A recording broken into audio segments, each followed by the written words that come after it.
39, 78, 16 दिलेल्या तीन संख्यांचा आपल्याला चढता क्रम लावायचा आहे। तर आपण काय करूया, या तीन संख्यामध्ये लहान दशक असलेली संख्या ओळखूया। कोणती बरं? 1 दशक, 7 दशक, 3 दशक। कोणता आहे लहान दशक? 16। म्हणजे 16चा 1 हा दशक सगळ्यात लहान आहे, म्हणून आपण 1 नंबरला ही संख्या लिहूया। कोणती? 16।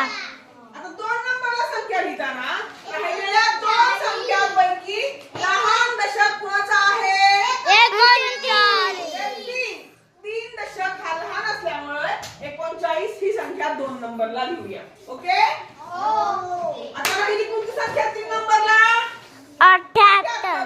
सगळ्यात मोठा दशक 7 आहे या तीन संख्यापैकी, बरोबर? म्हणून 3 नंबरला आपण 78 संख्या लिहूया। म्हणजेच 39, 78, 16चा चढता क्रम 16, 39, 78 म्हणजे लहानाकडून मोठ्याकडे। काय म्हणायचं याला? चढता क्रम। काय म्हणायचं? लहान संख्येकडून मोठ्या संख्येकडे। याचं नाव काय आहे? चढता क्रम।